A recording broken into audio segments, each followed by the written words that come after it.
Have you heard of Moses before? Yes. So at the time of Moses, when he was fighting the Pharaoh, and the sea split, did we see that? Did me and you? We didn't see that, right? When Jesus performed his miracle, did we see that? No. But what we have in front of us is a living miracle, right, of the Qur'an. The Qur'an was one of the miracles of the Prophet Muhammad, the final prophet of God, right?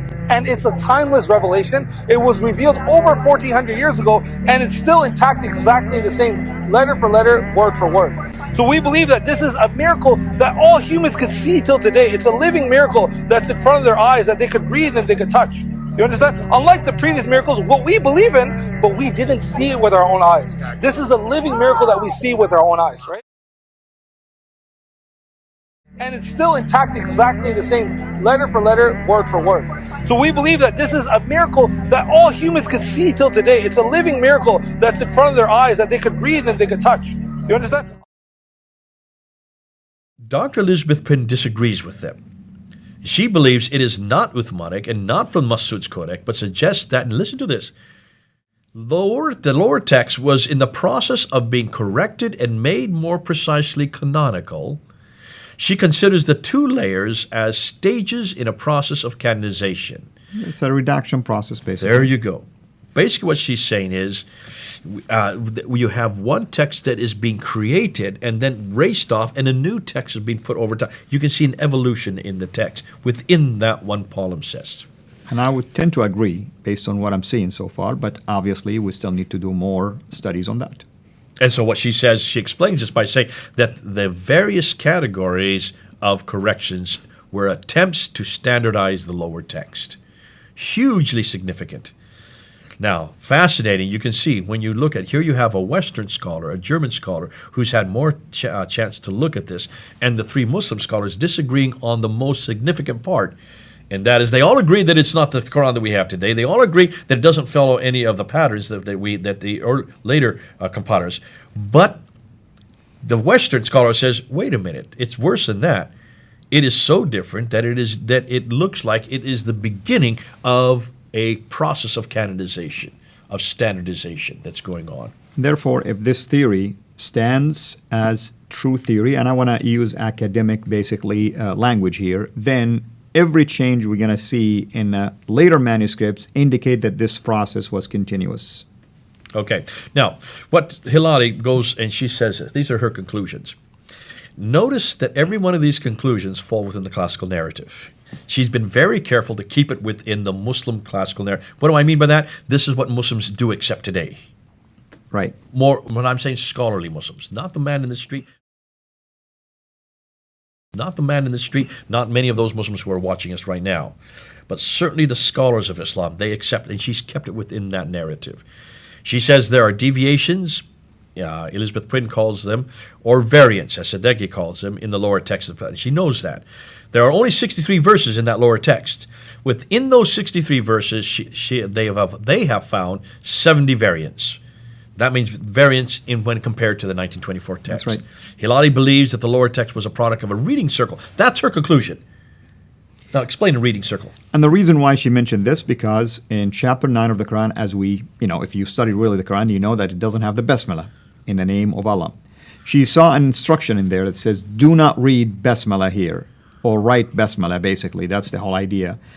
She took this to be an instructional or an educational kind of like a copy.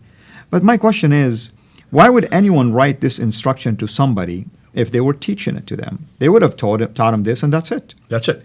You don't write it down. That's right. Unless if it was a prototype to use and make copies of. There you see. You can see that this is, and it is saying, I would say it's not a school text. This is a nascent text that was going to be then raised and written over top as they are now standardizing, trying to get to a standard text. Now, Hilali goes on and believes that the lower text, I said that, the upper or the later, the 705 text, she says, of the palimpsest contains variants as well, and we'll see these later. Therefore, both the lower and the upper texts were corrected significantly and do not agree with the Quran that we have today. That's correct. The Quran was one of the miracles of the Prophet Muhammad, the final prophet of God. right? And it's a timeless revelation. It was revealed over 1400 years ago, and it's still intact, exactly the same, letter for letter, word for word. So we believe that this is a miracle that all humans can see till today. It's a living miracle that's in front of their eyes that they could read and they could touch. You understand? Therefore, both the lower and the upper texts were corrected significantly and do not agree with the Quran that we have today. That's correct. So already you can see this is highly problematic. Elizabeth Quinn is much more exciting. Her conclusions are this. And her conclusions fall outside of the classical narrative. That's why these Muslims do not want to accept hers. There's a bias here. There's an agenda. And they don't want to accept it because they don't dare, and they couldn't. And that's why, in some ways, Hilali is able to then quote Elizabeth Quinn without taking the flak herself.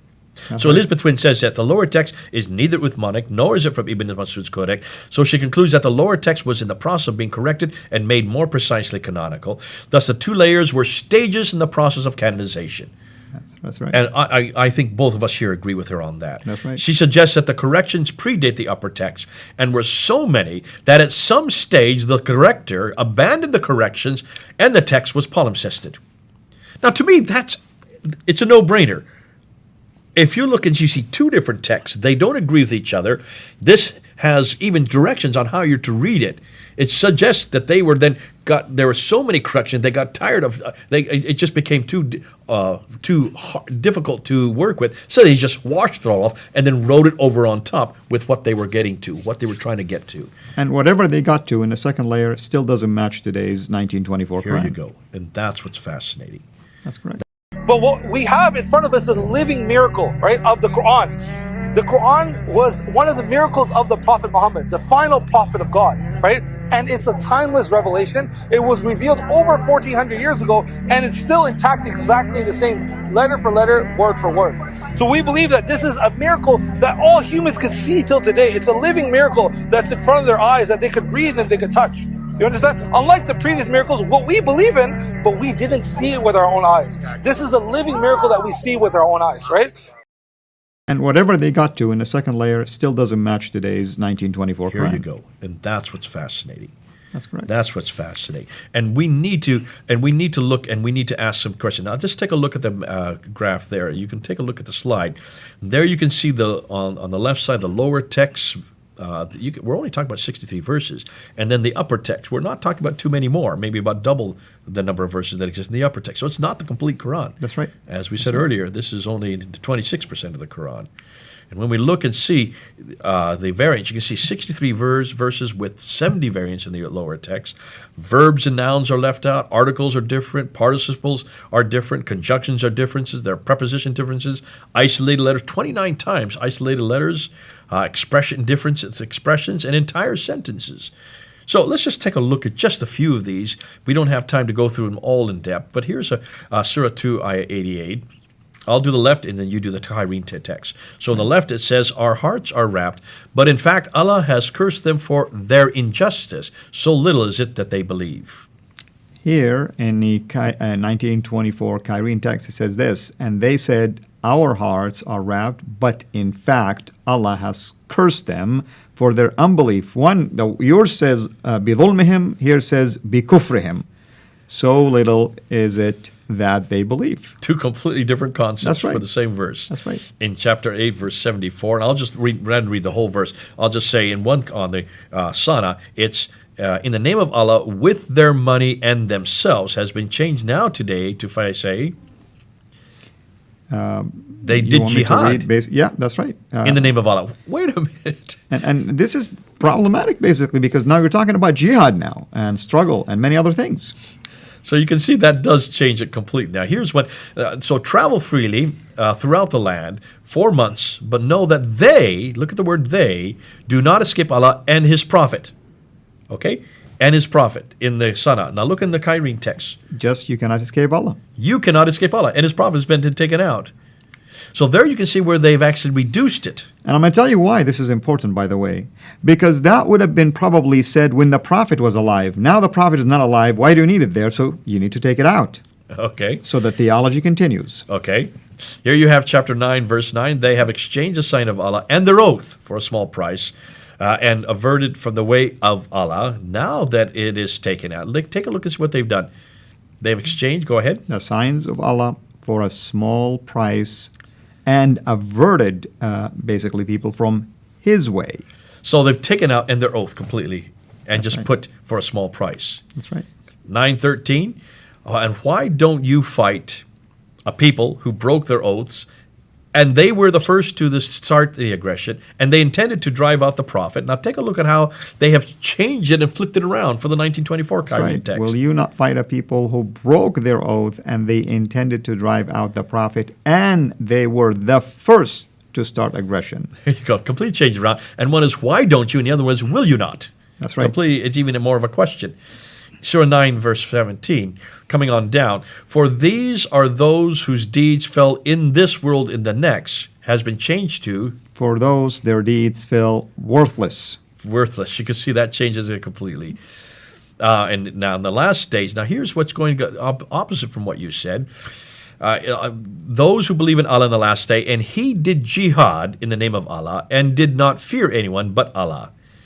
Now that has been changed with, Just basically perform the salat, prayer, and give zakat, and fear none but Allah. There is no jihad whatsoever. what happened to jihad?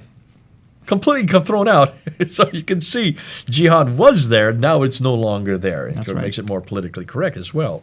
9 verse 80, Allah does not forgive them. Indeed, Allah does not guide the defiant, has been changed to Allah will not forgive them because they disbelieve in Allah and His Prophet, and Allah does not Now guide. here, his prophet is brought back in again. So that just contradicts the earlier one where prophet is taken out. Isn't That's that right. fantastic? There is no consistency there. You seek welcome has been changed to, And greet those in them. again, that's quite a bit different. For it is good for you. Indeed, Allah is knowing has been changed to. Is purer for you, and Allah is knowing. Now, here, and that's the lower text. Now, when you look at the upper text, you can see, and you can go in this in your own time, look and see even in the upper text, they are changed. There we have the upper text on the left, and then the Kyrene 24, 1924 on the right. So this is happening over and over and over again. Can you then see why the Muslims are having such a problem with the Sana text? Can you then see why when they call in, they don't want to talk about the Sana manuscript. They want to talk about the Topkapi. Yet they have reduced it now, not just to Quran only. They have now reduced it into only one manuscript because the Sana manuscript is so problematic. And I think that as we don't need to go into all the conclusions on this one here, but there is a niggling problem. I want to end with this one. With all these problems of the differences and the changes and the fact that these don't follow any of them, look at the one niggling problem that I want to bring up. The biggest difficulty with these two layers is, number one, these are the oldest Quranic fragments in existence today.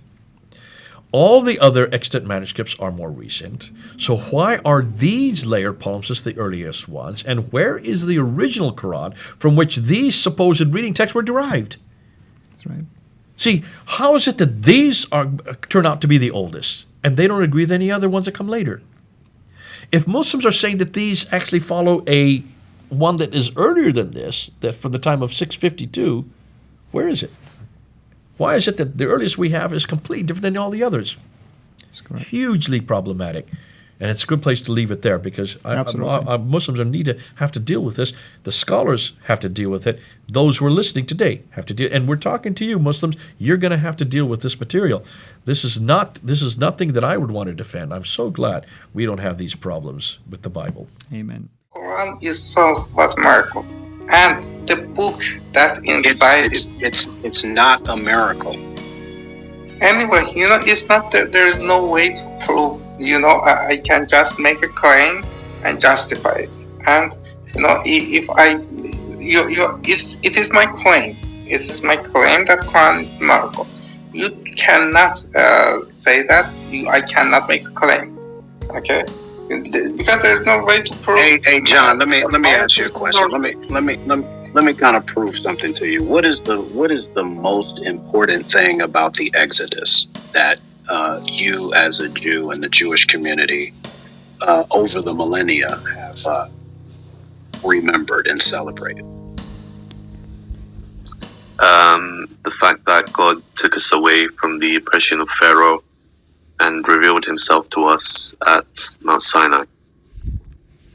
And you guys yearly have practiced what? Pesach? Yes. Okay. So the most identifiable aspect of that of the Exodus is going to be the Passover. Yes. And I know you haven't read the Quran, but the Quran makes reference to the Exodus 27 times and never once mentions the Passover. Yes. Now, you as a Jew would find that astounding, wouldn't you? Yep. Absolutely. And it gets worse. I mean, it's this is why I'm saying Surah 2, Ayah 40. Tell the children of Israel to remember my blessing. I don't know what you guys can learn from Allah. I mean, He doesn't even know your religion. Just as you said, they take Ezra as the son of God. I mean, that's new. It's even fascinating to me as a Christian. But this book is supposed to be a miracle. Unbelievable. Also, Surat al-Baqarah claims that the children of Israel corrupted the Torah in the days of Moses, right? However, when we read Deuteronomy chapter 32, the Torah was placed on the ark. And anybody who's educated in the Tanakh knows what happened to people when they got to jacking around with that ark. They got killed, they got hemorrhoids, they got sick, they got killed, right? I mean, it's just that simple. To believe that somebody could just actually walk up to the Ark of the Covenant, grab the Torah off of it, and just write anything in it that they wanted and erase stuff is laughable. But yet the Quran teaches these things. But we're supposed to believe that this book is a miracle. I've often said that the Quran had so many centuries to get all of these things right and still got them wrong. So obviously, Imami believes that the Quran can better prescribe what Jews need to do here and now at this time.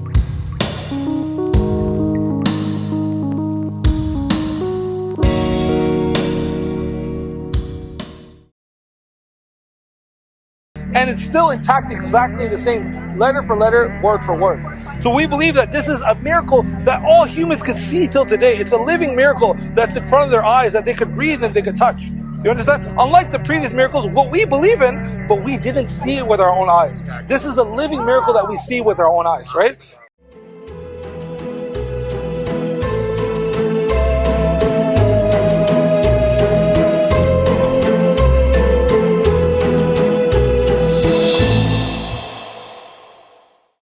The biggest difficulty with these two layers is, number one, these are the oldest Quranic fragments in existence today. All the other extant manuscripts are more recent. So why are these layered palimpsests the earliest ones? And where is the original Quran from which these supposed reading texts were derived? That's right. See, how is it that these turn out to be the oldest and they don't agree with any other ones that come later? If Muslims are saying that these actually follow one that is earlier than this, that from the time of 652, where is it? Why is it that the earliest we have is completely different than all the others? That's correct. Hugely problematic. And it's a good place to leave it there, because Muslims have to deal with this. The scholars have to deal with it. Those who are listening today have to deal. And we're talking to you, Muslims. You're going to have to deal with this material.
my mind.